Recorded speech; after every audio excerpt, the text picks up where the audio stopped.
Rotimi Amechi, a former governor in Nigeria, former House of Representative member, and now a top politician.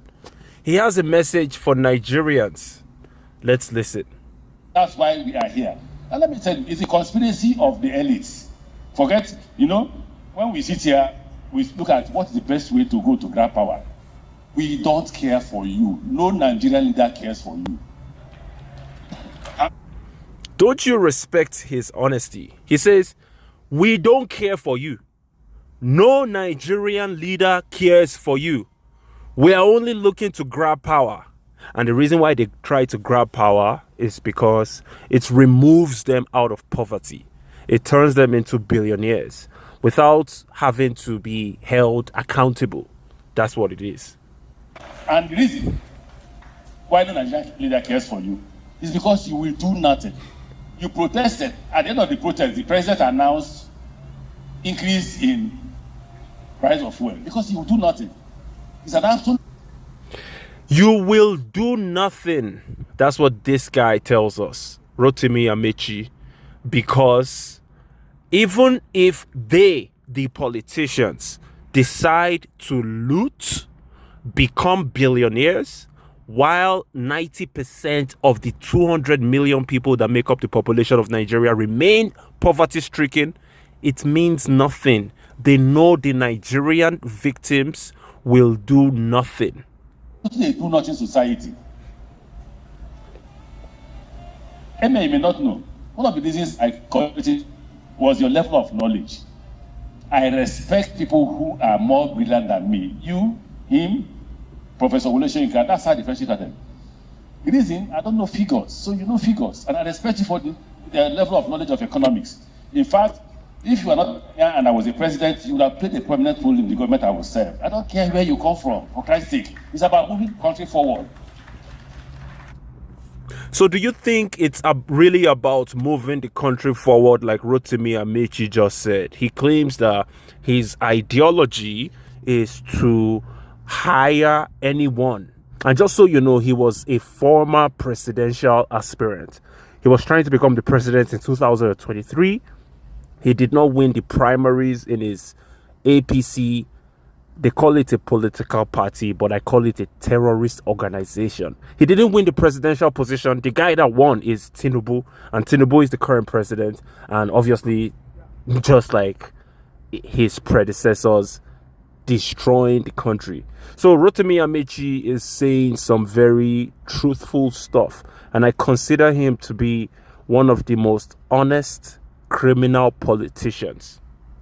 We don't want to move the country forward. If you're not ashamed, I'm ashamed. My passport was seized in Germany. I did nothing.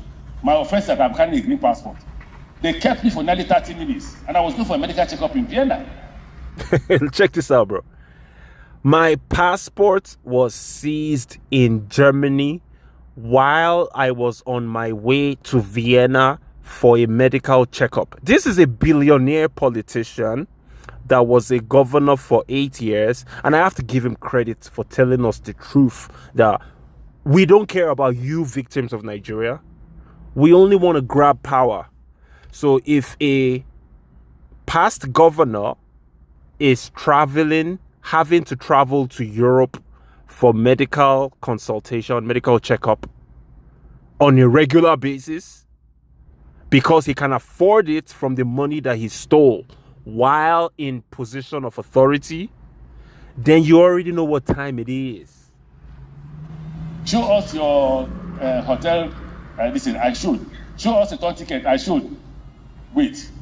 Just because I'm carrying a green passport. So if you're not.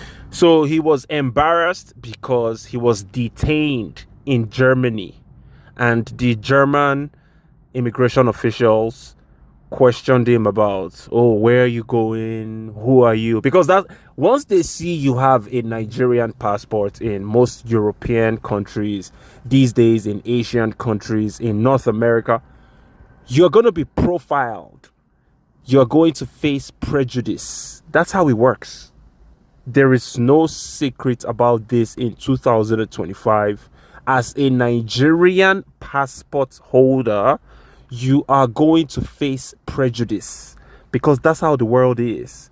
They view Nigeria as a country that produces people that want to escape from Nigeria because Nigeria is hell. Ashamed? I am. That's why I picked up this topic. And let me tell you why I picked up this topic. Nigerian leaders and elites are not the problems of Nigeria. The problems of Nigeria are the followership. Yo, my boy, listen. Rotimi Amechi says Nigerian leaders are not the problem, even though obviously they are thieves, they steal money that belongs to everybody. They've created a population of about 170 million poverty-stricken people that are looking for ways to survive, but they are not the problem. The victims, the followership, according to Rotimi Amechi, are the problem because you've refused to go and buy them. That's what Rotimi Amechi is literally encouraging us, the victims of Nigeria, to buy every last one of them. Listen, man, I have to respect that. He's a criminal, without a doubt. He deserves to be held at the highest level of accountability. But he's honest. And I respect it. Look, when people say Nigeria is a capital, there are no capitalists in Nigeria. Capitalists are those with capital to invest for production. Do we produce here? Everybody relies on oil. Everybody wants to. That's why once you become president, you will see what will happen. As soon as you become president, you will not know Christians from Muslims. You will not. They are all. Yo, this is a great point. He said, it's all about power, right? Because once you get into power, you get money. You escape from the poverty that 80% of the population is facing. And you don't care about religion. It's not about Christianity, Islam. You know, in Nigeria, we are always killing ourselves over religion. We are just confused people, okay? And Amechi is telling us now that regardless your religious practice, you are welcome to the table because it's all about power. If you are able to grab power, remove yourself from poverty, and provide a shield around yourself that makes it impossible for you to be held accountable for stealing money while in power, then you are good. But I guess one of the things that triggered him was the fact that he was going on a medical checkup in Europe as a former governor. He was governor for 8 years, and he was held at Germany, questioned simply because there is a stigma on the Nigerian passport. And I appreciate his honesty. That doesn't mean he's not going to face the highest level of accountability that he deserves. But I definitely appreciate the honesty of the most honest criminal politician in Nigeria. Coming towards you to just have a hand in the stealing. That's what happens. So I look at Nigeria and I ask myself, what are we actually doing here? Do we really want to be a country? Do we want to be a country? Of course, we don't. Okay, let me take that back. I was about to say we don't want to be a country.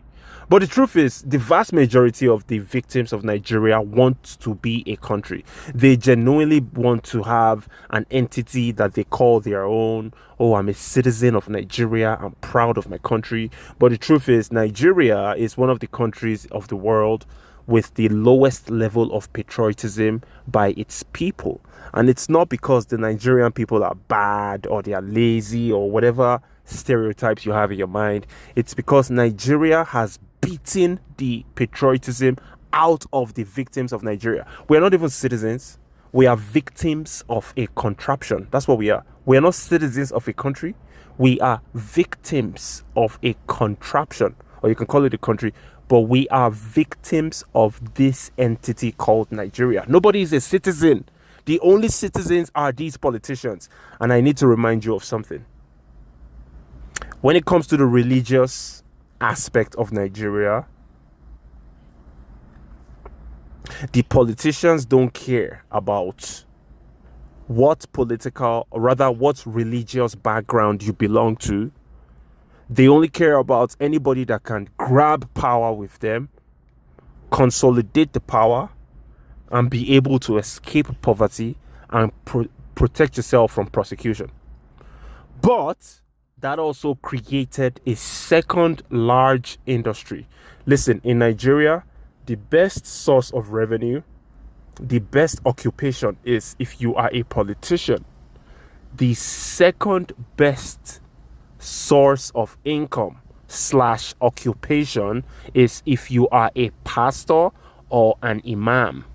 Because Nigerians, the victims of Nigeria, have become indoctrinated for so long, so much that they can't even think for themselves. They always have to rely on some religious imagination. So if you fall into the category of a religious leader, you're going to make billions. That's why everywhere you go in Nigeria, you find 10 churches, 10 mosques, everywhere. Literally every street corner, every road, everywhere in Nigeria, you find at least 10 churches per street. That's how ridiculous it is. 10 churches, 10 mosques. It's all about religion. We are a confused people, and this country is never going to work. It's not going to work. I'm sorry, guys. I know some of you guys have that aspiration of wanting a strong country, or Nigeria is the best country of the world. It's not going to happen. Period. If you want to be a country, I'll give you an example of my stay in government. I was shocked at the lady that I gave appointment. And I thought the lady was a destabilized Nigeria. Her only call to power was going to see the president and speaking Hausa, Fulani language. And I was ashamed. Very ashamed. Because I was looking for those who can change the country. And I told her, I am putting you in this place because I want you to change that place. Honestly, I believe the guy when he says he was trying to change the country. He appointed someone, and the person, he thought that person was detribalized, but that person ended up like an average victim of Nigeria that is confused. I actually do believe this guy, because yes, he's a thief. Without a doubt, Rotimi Amechi is a thief. Okay, he contributed to the destruction of the lives of victims of Nigeria. No doubt about it. But I still respect the fact that he can come out in honesty and tell the world this. And this is not the first time. He's been through this rodeo so many times. He's come out in the past multiple times explaining to us that why are you sheepies?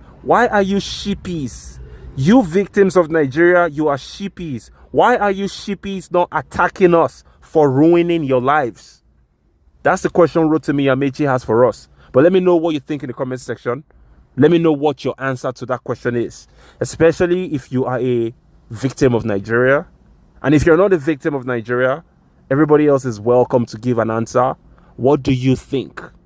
What is your response, your reaction to this former governor telling the victims of Nigeria to do something to them, the people that destroyed Nigeria? Let me know your thoughts in the comment section. Peace.